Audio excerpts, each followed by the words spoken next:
Hola, bienvenidos a esta cápsula por la sostenibilidad del Consejo Colombiano de Construcción Sostenible. El día de hoy nos acompañan de DAO para hablarnos sobre el desempeño, durabilidad y sostenibilidad de la silicona en la construcción. Adelante. Dale, gracias, Tati. Bueno, mi nombre es Andrés Botiva, estoy encargado de la parte comercial para los selladores de silicona, para el segmento de construcción en la región, y me encuentro hoy con mi compañero Alberto Chiavarini, que es nuestro representante técnico para este segmento. Bueno, vamos a empezar hoy hablándoles un poquito de cómo inicia el aporte al desarrollo sostenible de la construcción por parte de las siliconas con nuestro proceso de producción, que inicia con la extracción de cuarzo, carbono y madera, los cuales extraemos de forma sostenible, reforestando la zona que utilizamos, trabajando con la comunidad y aportando a esta comunidad en Brasil y optimizando siempre nuestro recurso, nuestra utilización de estos recursos naturales. Estos recursos luego pasan a unas plantas de producción de silicio metálico, que es la materia prima básica para nuestras siliconas. Luego ese silicio metálico pasa a las plantas de fabricación de siloxano, que es el polímero base para las siliconas. Y finalmente vamos a unas plantas de terminación, donde salen todas las siliconas que van para diferentes mercados. En cada una de estas plantas nosotros siempre estamos buscando mejorar continuamente cómo producimos y cómo distribuimos nuestros materiales a nivel mundial, enfocándonos en cuatro aspectos.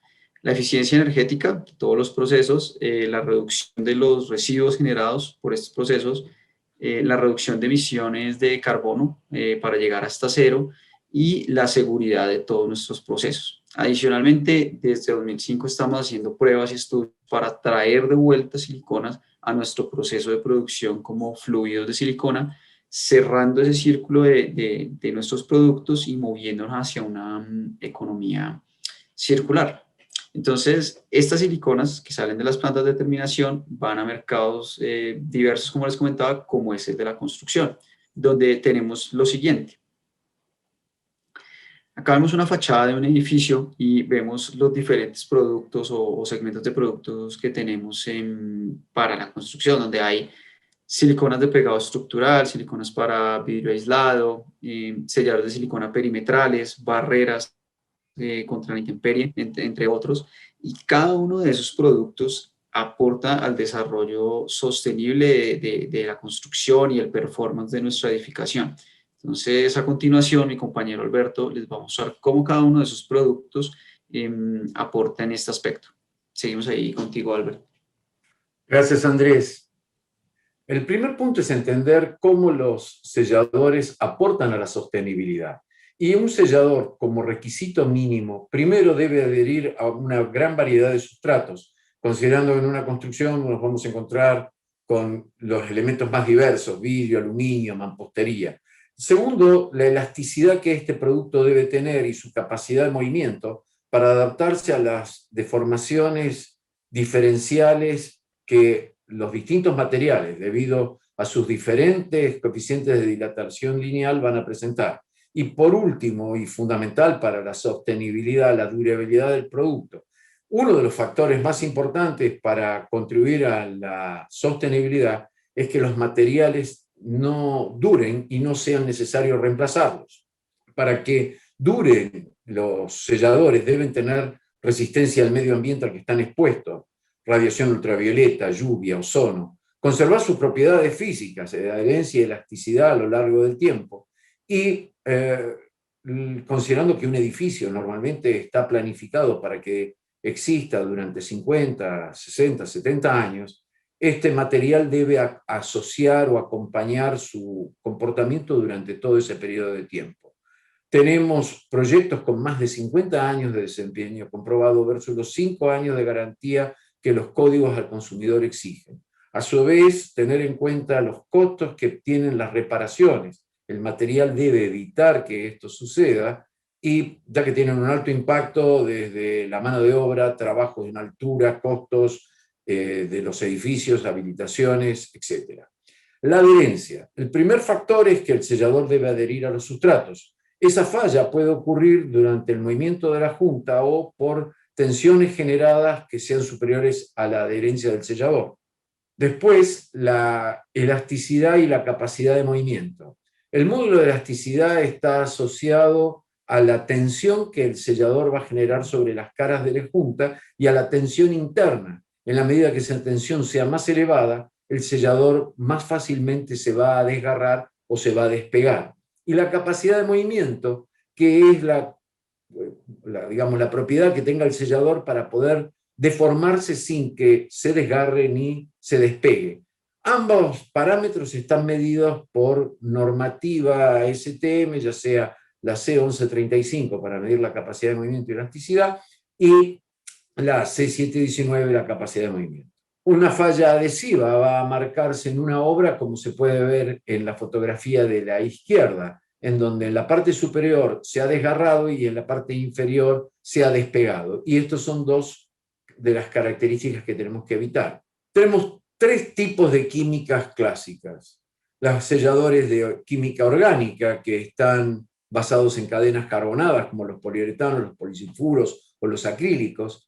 Selladores de cadenas sin carbono, cadena central sin carbono, que son las siliconas, de silicio-oxígeno particularmente, y los híbridos, que son cadenas carbonadas, pero que tienen terminaciones con silicio, como pueden ser los poliuretanos modificados con silanos o los poliéter modificados. ¿Por qué es importante la química del sellador? Porque en función de la química y de cómo se ha formulado, estos productos van a tener, uno, distinta adherencia a un mismo sustrato. Dos, pueden perder sus propiedades con el tiempo, ya sea por la temperatura o por que se haya afectado su adherencia o su cohesividad.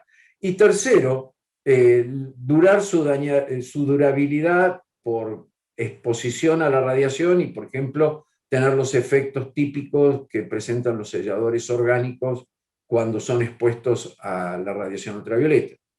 Esta es una fotografía en donde pueden ver un sellador, una muestra de prueba, mitad sellador de silicona y a la derecha un sellador orgánico, en donde después de 2500 horas de exposición a radiación ultravioleta, la degradación ha sido evidenciada. Por lo tanto, las siliconas, debido a su química, presentan una excelente adherencia a la mayoría de los sustratos que existen en la construcción.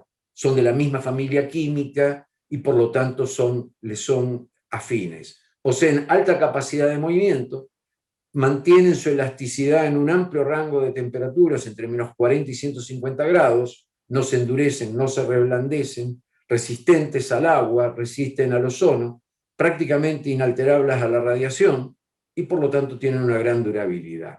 Para seleccionar un sellador se deben tener básicamente 4 criterios. Uno, elegir el tipo de aplicación. Si es un sellado únicamente frente a la estanqueidad, que sería un sellado climático, o un sellado estructural. Segundo, tener en cuenta el movimiento esperado. Distintos selladores con distinta capacidad de movimiento van a tener un distinto resultado. Tercero, cuáles son los sustratos sobre los que vamos a trabajar, vamos a sellar o vayamos a adherir. Y por último, el tamaño de la junta, porque si estamos trabajando con juntas que sean lo suficientemente grandes, va a ser necesario que sea un sellador multicomponente que no dependa de la humedad del aire para poder curar. La sostenibilidad de los selladores está basada sobre su ciclo de vida, sobre la eficiencia energética que puedan proveer o por el tipo de bajo mantenimiento que puedan garantizar. La eficiencia energética asociada a la reducción de fugas por mantener la estanqueidad de los entornos y desde el punto de vista de la contribución a la ruptura del puente térmico en las zonas selladas. Como durabilidad, el primer elemento que podemos mostrar es una fotografía con proyectos que tienen más de 50 años. A la izquierda tenemos el edificio de SGH, del estudio de ingeniería SGH, en Detroit, que alcanza este año los 50 años. La fotografía del extremo izquierdo es una vez terminado y la fotografía que se ve en el medio de la pantalla es en la actualidad. A la derecha tenemos el edificio del Sindicato de los Trabajadores del Acero, que ya tiene más de 50 años de servicio. Otros ejemplos, el Sun Regent en San Diego, de los años 80, el edificio Elliott en Seattle o la Torre Exchange Square en Hong Kong, que fue el primer estructural monocomponente unitizado utilizado en Japón. Respecto al consumo de energía, la eficiencia del sellador influye si uno considera cuáles son los consumos de energía durante todo el proceso de la vida útil de un edificio. En la fabricación estamos un poquito por arriba del 10% de consumo de energía. Durante la construcción se consume muy poco, pero más del 80% se concentran durante la operación. Por lo tanto, un sellador que contribuya a reducir el consumo de energía va a ser importante su contribución a la sostenibilidad del edificio. Analizando o verificando frente a un acristalado convencional con burletes, con empaques y un acristalado con silicona, los primeros elementos que podemos encontrar son: uno, mejoras en el desempeño térmico. La termografía del extremo izquierdo muestra que la eficiencia del sistema puede dar un 1 no inferior a 1,88 vatios por metro cuadrado por grado Kelvin, mientras que la contribución de la reducción a la ruptura, a la contribución a la ruptura del puente térmico del acristalado estructural de la imagen central lo lleva a 1,66 vatios por metro cuadrado grado Kelvin. Y obviamente una mayor hermeticidad va a reproducir una reducción de las fugas de aire y por lo tanto el menor acondicionamiento de aire dentro de los edificios. Esta es una pantalla general que muestra algunos de los principales productos de la línea Dow para alto desempeño. Les dejo los teléfonos de contactos de Andrés y dónde pueden encontrarnos en las redes sociales. Muchas gracias.